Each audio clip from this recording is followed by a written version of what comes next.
Good morning, dear student. Welcome you all in PNPS classes.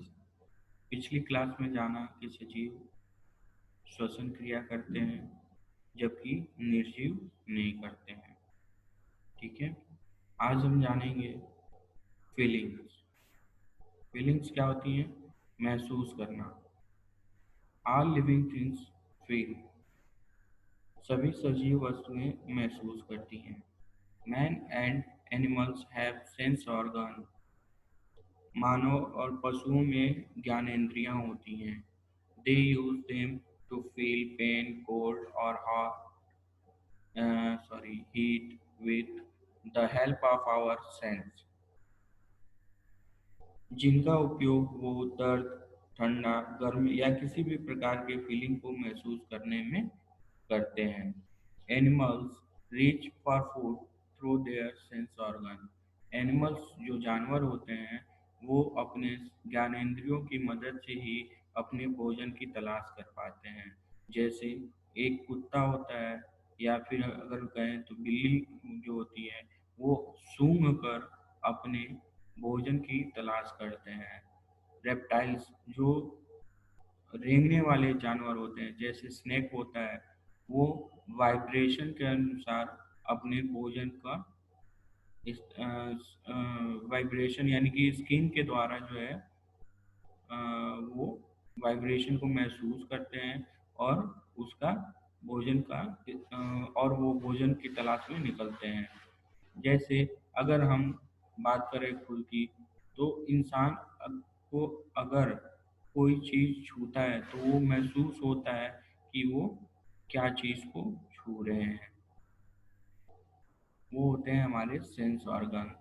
जैसे plants feel touch और sunlight. जो पौधे होते हैं पौधों को स्पर्श या सूरज की रोशनी महसूस होती है। But they do not have sense organ. लेकिन इनके पास पौधों के पास लेकिन पौधों में ज्ञानेंद्रियां नहीं पाई जाती हैं तो फिर वो महसूस कैसे करेंगी? मानव में, कुत्तों में, बिल्लियों में ज्ञानेंद्रियां पाई जाती हैं जिनकी वजह से वो महसूस करते हैं। लेकिन पौधों में ज्ञानेंद्रियां नहीं पाई जाती हैं फिर भी वो कैसे महसूस करते हैं? The leaves of touch me not plant close if you touch them। छुई मुई का जो पौधा होता है उसको स्पर्श करने पर अपनी संवेदना प्रकट करता है। यानी कि जब हम छुई मुई के पौधे को छूते हैं तो वो सिकुड़ जाता है और जब हम वहां से अपने हाथों को हटा लेते हैं, उस पौधे के पत्तियों से अपने हाथ को हटा लेते हैं, कुछ देर बाद वो वापस वापस पुनः जो है क्या हो जाता है, पत्तियां उसकी खुल जाती हैं। तो इस तरीके से पौधों में सेंस ऑर्गन काम करते हैं। But does your ball cry when you throw it? लेकिन क्या आपके जो गेंद हैं वो कभी रोते हैं जब आप उनको फेंकते हो तो? नहीं। क्यों?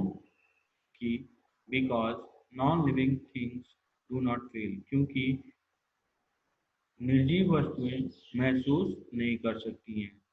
जैसे नाखून है, नाखून मानव शरीर में ही रहता है, होता सजीव ही है, लेकिन उसको काटने पे हमें कुछ भी फील नहीं होता है।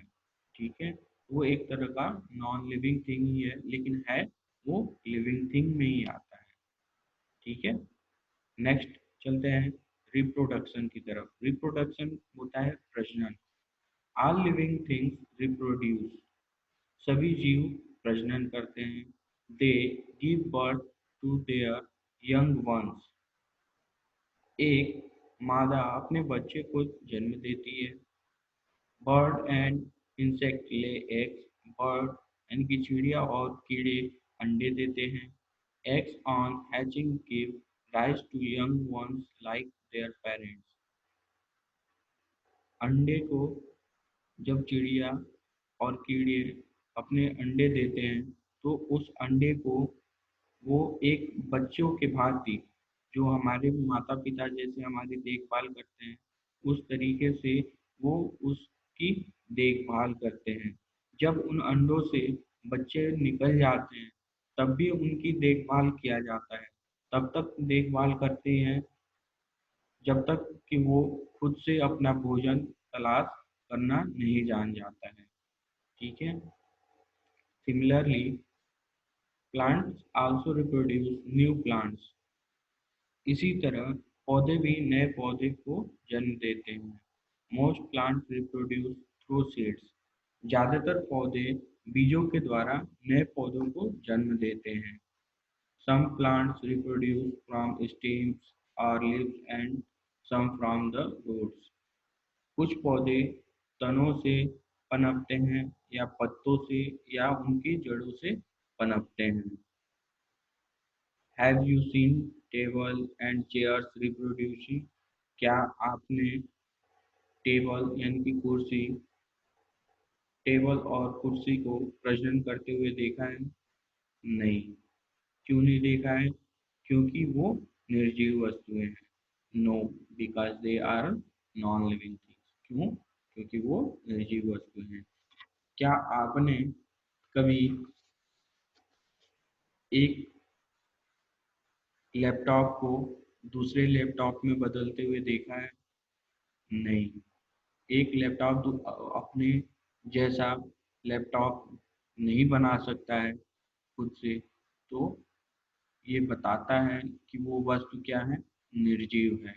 निर्जीव वस्तुएं कभी भी खुद खुद के जैसे वस्तु नहीं बना पाते, परंतु एक मानव खुद के जैसा इंसान बना सकता है।